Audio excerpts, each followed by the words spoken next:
Welcome back to the Senior Living Show. I'm Vicki Rogers. I'm here with Scott Neal, who's the president of D. Scott Neal Incorporated and founder of Caregiver Circle. We talked last week about leaving a non-financial legacy, and there was one little stat you wanted to share about that. Tell everybody about that.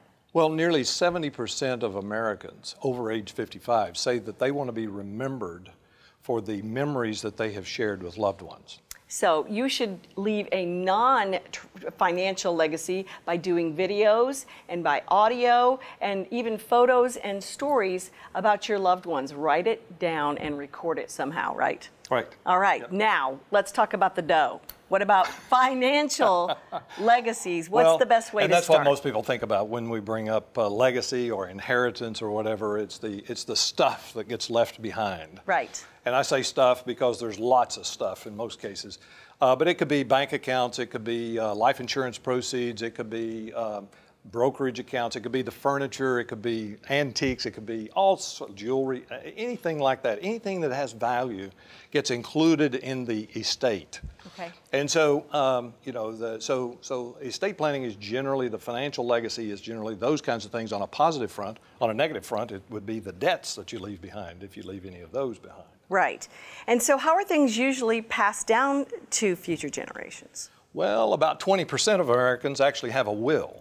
And that's a last will and testament, and they've had that prepared usually by legal counsel. Only 20%? Only 20%. Get a will. So, yes, that's my message as well. But that controls the disposition of your estate. Now, if you don't have one, if you're in the other 80%, the state has one for you. And most likely, it isn't exactly the way you would like to leave things. So we encourage people to have a will to trump the state, if you will. And so what are all the documents that someone would need? Well, first of all, let me assert that the will does not necessarily control all of the assets.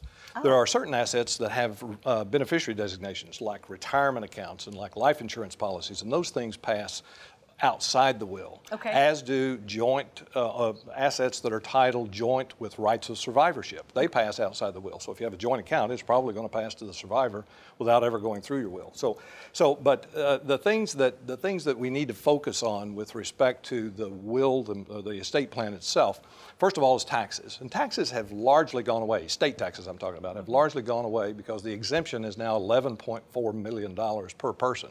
Oh. So a married couple can now leave $22.8 million exempt from federal estate taxes. The second area that we typically focus on in planning is liquidity. So the survivor is probably going to need something to live on in the short term. Usually this is handled through life insurance, and you have to pay final expenses, of course. But the third element is the one that is the most it's the one where we find people focused on the most, and that is control. That is distributing my assets to whom I want them to go, when I want them to go there, and in what form. Some people like for it to be passed on in a lump sum. Other people like for it to be doled out over a period of time. If you have someone who, in your lineage that has a special need, for example, you might want to address that in those as well. Okay, and so how should folks get started? Well, we generally recommend that there's some planning that needs to happen to identify who the people are going to be involved and where you want things to go. Actually write things down.